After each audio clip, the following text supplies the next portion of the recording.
Welcome back, everyone, to episode 35 of the Tricks and Traps Speedrun. So I'm coming into today rated 1834, and I just made a nice cup of apple spice tea. So it's really cold outside here in St. Louis, but we'll try and have some cozy and aggressive and tricky and trappy chess. So let's hop into the first game. Okay, first opponent playing MBFM. And I'll play e4, go into a king's pawn opening. You know what I haven't done much of in this series is a Ponziani, which is not a gambit. Also, timer going off. It's my tea timer to stop brewing the tea. I was going to say that this is not a gambit, but still very potentially tricky and aggressive opening. Bishop c5 was already a bit of a mistake, giving me some central expansion. And going forward from here, do I want to play bishop c4 and allow bishop g4? That looks fine. Bishop e3. Yeah, going forward from here, center is very nice. Very fluid development. And I don't mind if bishop takes f3, I can take back and threaten mate. But I guess it'll be a question, yeah, what to do about this pin. Because black is maybe threatening to take, and if I take, I lose the center pawn. What I might do is play h3, induce bishop takes f3, and then just take back with the pawn. And then have the g file, have the bishop pair. Looks nice. Bishop h5, so maintaining the pin.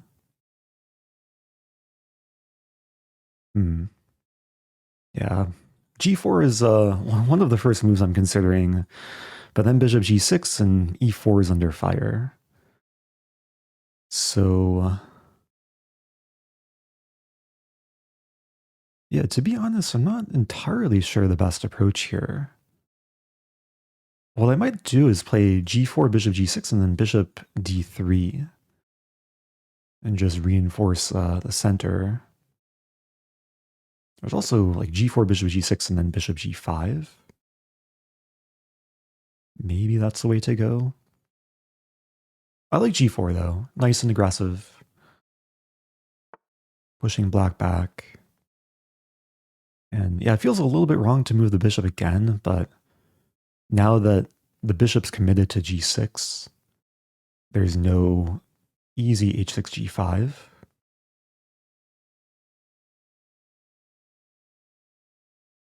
And there's ideas of knight d5 and exploiting this pin.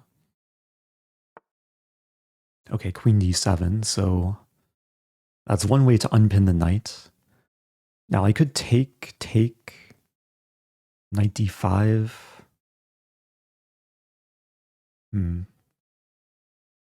Positions like this, you really, really want to consider the options. This is definitely one option.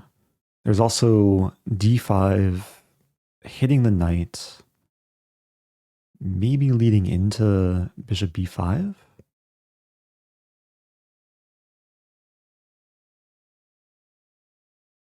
Yeah, for example, d5, knight e5, takes, and then bishop b5, and yeah, black is going to lose some material there. That looks good. If knight e7 is a bit passive, I might still have bishop b5 ideas. Okay, knight a5. So attacking the bishop, but putting the knight on the edge. Yeah, bishop e5, c6. The drawback of this move is if I just move the bishop back, the knight is nearly trapped. I'll be threatening pawn b4. Let's go for this.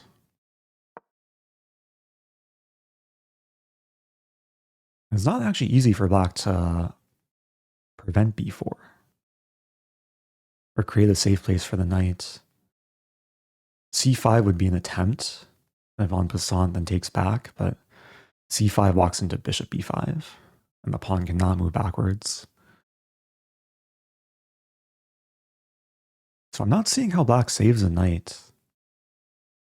Like, even if my opponent sees a threat, okay, clearly they did see it, but maybe miss bishop to b5.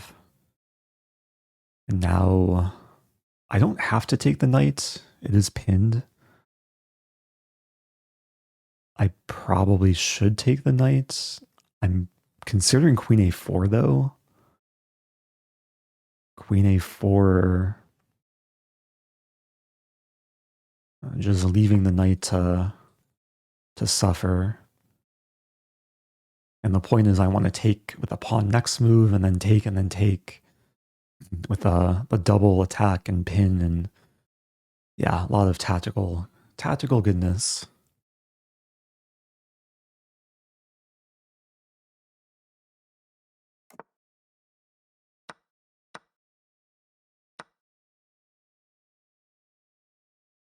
Maybe I could have included bishop takes f6. Now it's a question, do I actually want to take the rook? Because this bishop is decently strong, but yeah, it's probably time to simplify. If I take the knight, there's takes back and my knight is hit.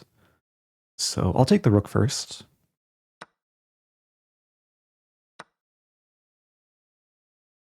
And yeah, e4 is a big focal point, so I'm just trying to decide after takes and takes what to do about this knight. Maybe retreat. Up a full rook, so as long as I can consolidate, life is very good. I have yet to castle. Still have the option to castle either way, or keep leaving the king in the center. Queen e5. Yeah, castling queenside probably makes the most sense. The king is decently safe here. Get the rook to the half-open d-file. Would be nice to get in like f4, f5. Maybe rook f1 coming next. Knight d5 might be the more active move to prepare f4. Okay, rook b8. Yeah, so now knight d5, I have to worry a little bit about b2. I mean, honestly, it still looks fine. Normally when you're up material, you don't want to take any risk. But I don't see how black punishes me. Like queen takes b2 doesn't work. And for example, bishop d8 would threaten mate, but then knight... Oh, knight c4 leaves e4 hanging. Okay, maybe that's just not the way to go. Knight c4 immediately, there's queen f4 check. Knight e3. I'll take a moment here. Maybe I'll revert to my original idea, rook f1. Just a preparatory move. A very clear intention. Okay, black puts the queen on f4. Now knight d5.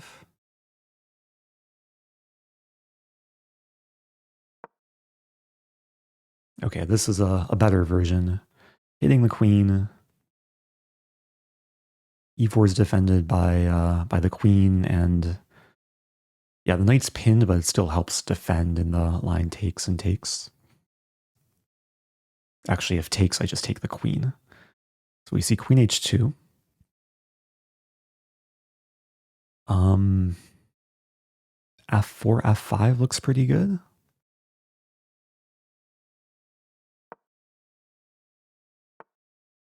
Okay, so black is gonna save the bishop, but put it on a pretty sad square. And I'm looking for mating ideas. I mean, knight e7. Best approach might just be to take. Open the G file.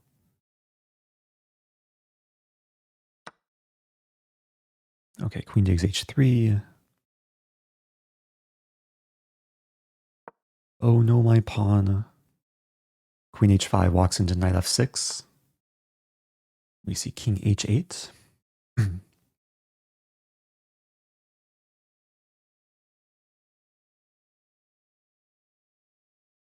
Okay, I do have to watch my time. Oh, there's a funny line.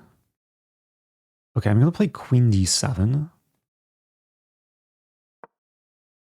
Trying to set up f6 with a queen sack. Takes, and then king g8. And then knight f6 checkmate. I'm also threatening rook g7 with similar tactical ideas.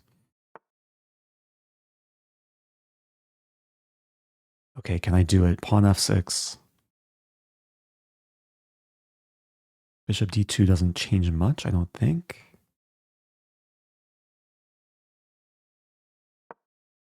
Oh no, my queen. Someone call an ambulance. But not for me. Okay, a feel-good finish. That was a fun Ponziani. Yeah, I took some time in the opening. So bishop c5 is not really a theoretical line. It just kind of walks into white's whole opening idea. The more common moves are knight f6 or d5. Maybe I'll play more Ponziani this series and try and get some more instructive games with it. But yeah, going forward, I'm curious if there is a better way to develop. Maybe starting around here. Engine prefers bishop b5. Engine also likes to move h3, which makes sense, just preventing bishop g4.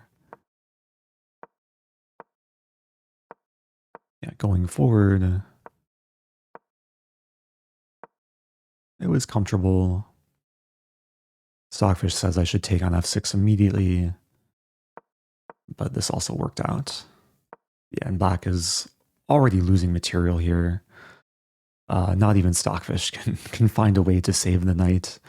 Just says black should castle and then allow this, and white is much better.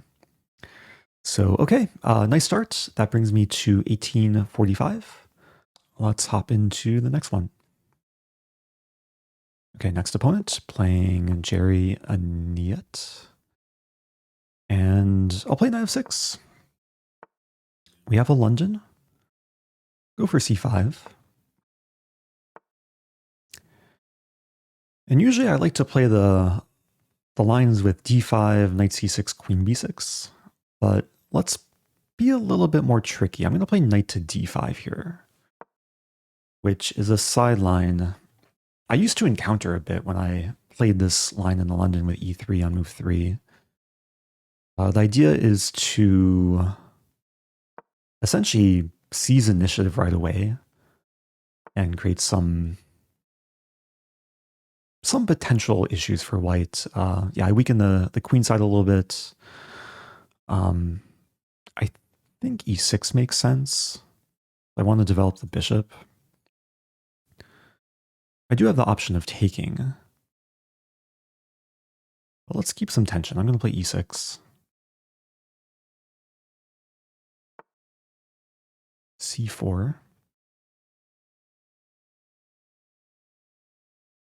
Wow, there's a funny idea here. Okay,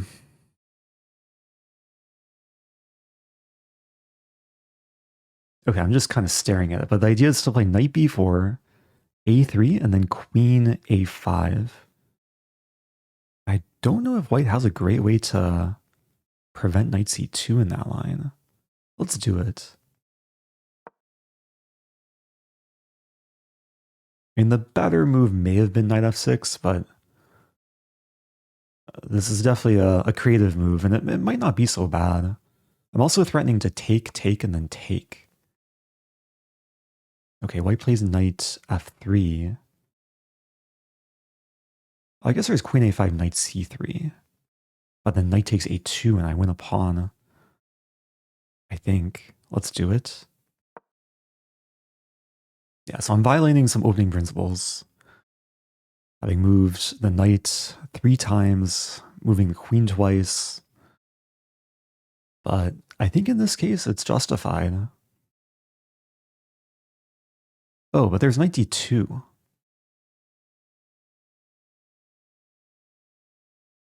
knight d2 is present in the other line too. Maybe I'm just hallucinating.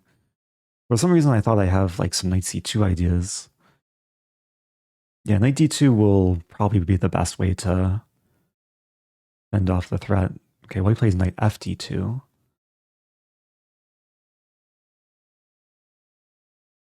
Which gives me some opportunity. I'm going to take first on d4. And then knight 8 to c6. White probably could have gotten the same position, but have the knight on f3 instead of b1 if they played knight bd2. And then the pawn would have been defended. In this case, yeah, the pawn's attacked. If a3, I just take, and there's still a pin. Okay, so I think this is still working out. Queen g4 defends, but abandons covering c2. Yeah, this is working out very nicely. Maybe I could have taken first, because if takes, it's a fork of the king and queen, but okay, this provokes resignation, so yeah, quick game, 10 moves. Yeah, I'm not sure if I played this entirely correctly, but this is I think an increasingly more common weapon against a London, especially for players who play knight 6 on move 1. Yeah, going forward. Okay, looking at the engine, there's actually a few options here. E6 is not the top choice. G6 is maybe a bit more consistent with the setup. Preparing bishop G7. And then this. Yeah, my original thought was A3, Queen A5, but white has knight D2. And I'd have to retreat. And this would have been good for white. What happened in the game? Yeah, white should play knight BD2. Developing more efficiently, and yeah, this whole setup is basically a bluff from black. I wouldn't have much. But one bad move, knight fd2, and then, yeah, white's already in trouble here. Like, there's no easy way to defend d4. Okay, well, 2 wins in a row. Brings me to 1855. Let's do another. Okay, next opponent, playing Trevzi. Go for e4. We have a Pirc. Okay, I'll play d4, main line.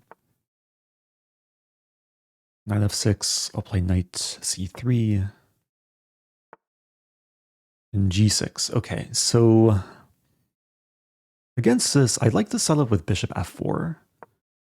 I usually get this in my more like serious like Title Tuesday games from a London move order with d4, bishop f4. But it's a great weapon against the Pirc. The idea is to castle queenside and attack very quickly in the middle game. b6 is not a common move, but okay, it has some logic to fianchetto the bishop. I'll castle. If bishop e7, I can play f3. And the main setup is pretty much exactly this. f3 reinforces e4. And if black castles, then I think I'll just go for the attack right away. Bishop h6. And the combination of a queen and bishop along with the h-pawn thrust can be very, very deadly. Yeah, h4 is probably my top candidate move. Always got to consider e5, but in this case, I don't think it really works.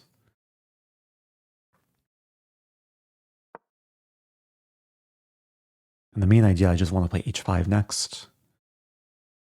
trade the h4 pawn, and then eventually trade bishops and go for a mate. So we'll see if black can try and resist my attack.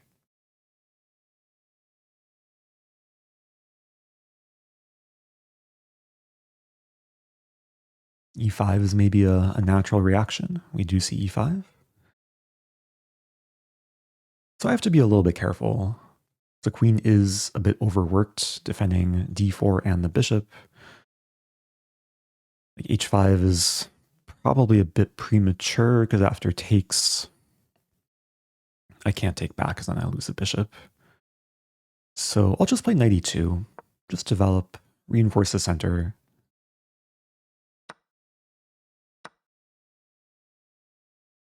I haven't gambited anything just yet, but in such a line, there's sometimes no need to sacrifice.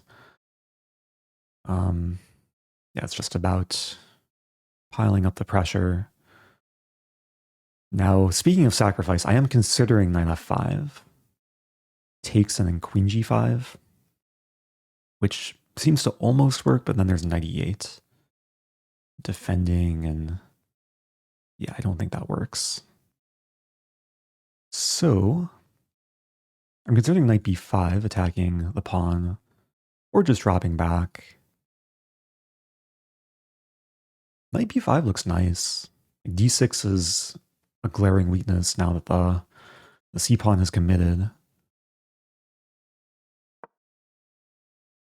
And black has multiple things to worry about now with d6 attacked. And multiple things. And the kingside attack is still brewing too. Now, I should mention, like, when I play h5, if black takes with a knight, I'm usually happy to sack the pawn.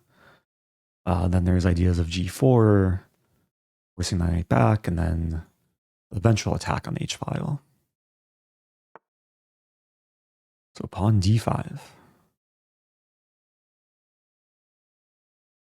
Okay, I think I just take it. Looks like a free pawn. Tastes like a free pawn. If takes, the pawn is still defended by the rook and the knight. Okay, knight e5.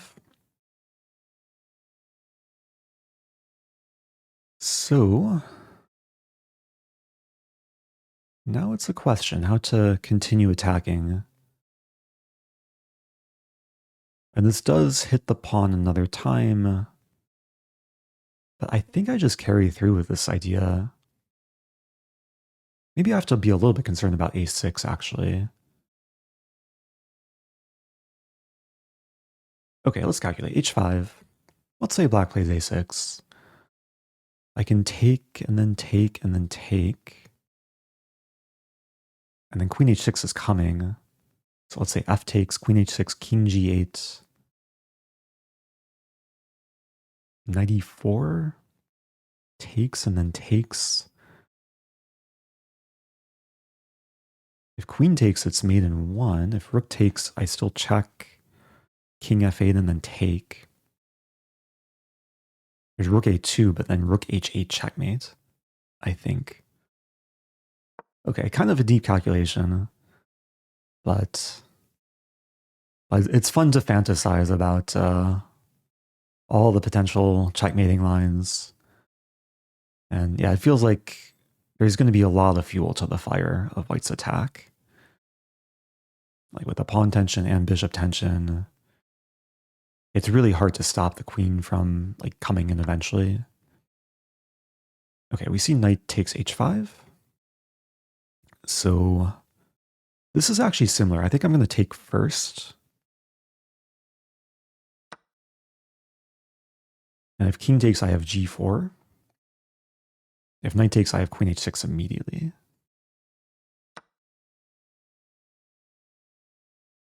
And the whole idea is to get the queen to h6. Yeah, maybe after the game I'll show the other line I was calculating and see if it was actually working. Yeah, there is knight f3. I think the very simple queen e3 should do the job. So both knights are attacked. Yeah, not seeing a way for black to save everything. If knight g3, I'll consider queen h6. Yeah, king f6, and then I'll be having lots of fun. Now, black could force a queen trade, like queen g5, but then takes and takes and takes, and extra pieces is going to be enough. Queen g5 might be the best move, though, just to keep the game going and ensure that black's not getting mated. Okay, we do see queen g5, so I'll take. And material-wise, I have knight for pawn. Maybe still some attacking potential. If I get the chance, I probably do want to play h6. There's also potential for the knight to come in via d6. Tough position for black. Like, the pieces are not harmonizing that well. Bishop is pretty out of it, just staring at a very solid pawn.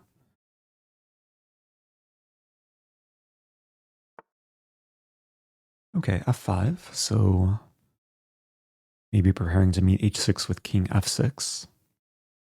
I'll start with this. There's a cool idea, like thinking, even regardless of where the king moves, I play knight d6. The bishop goes back, and then bishop to b5.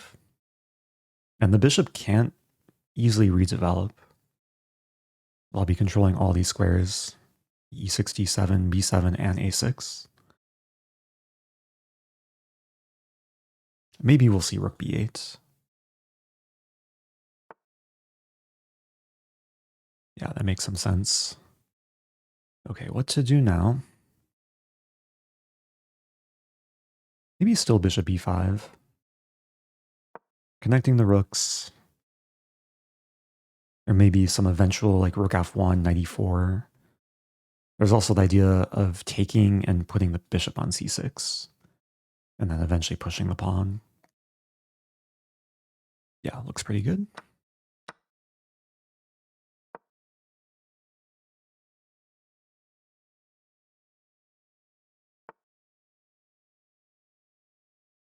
Do I push the pawn right away?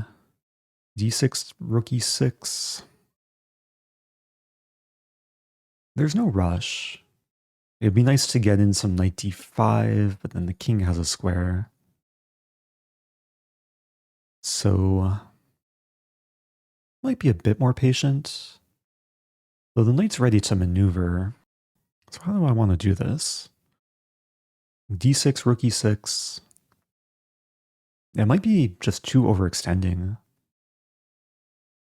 Should I challenge the file? Maybe that's the way to go.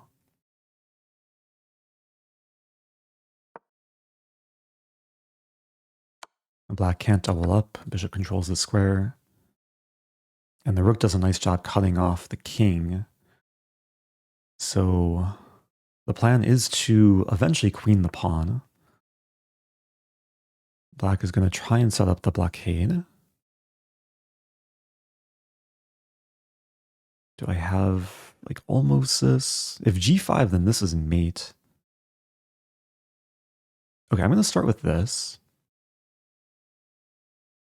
Waiting for g5. There's some idea of like maneuvering the knight to e8. Come in from behind. There's also an idea of playing d6 next. Oh, but then just knight takes. Never mind. Okay, let's go for this.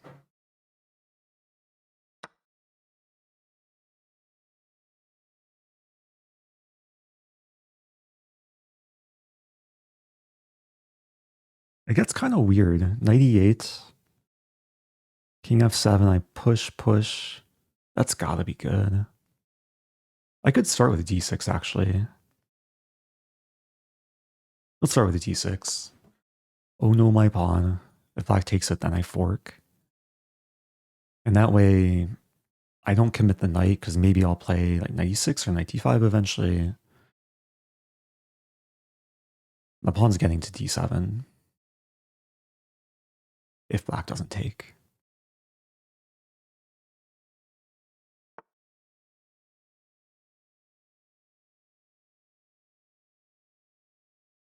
Oh, knight e5.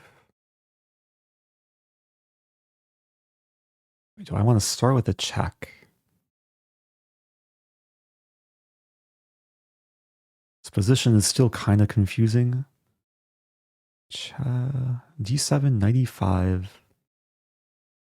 It should be completely winning. Let's start with rook e6.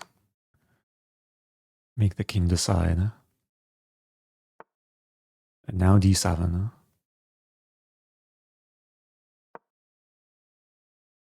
And now the plan is to get the knight to e6. So really any rook move next. Rook e7, e8.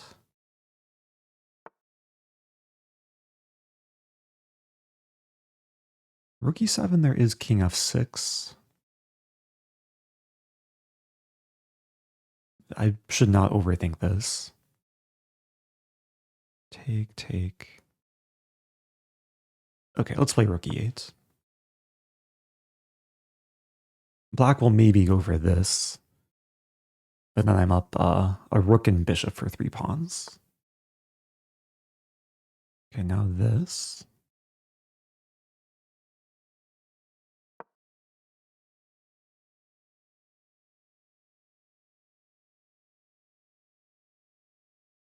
Yeah, this game went the full distance.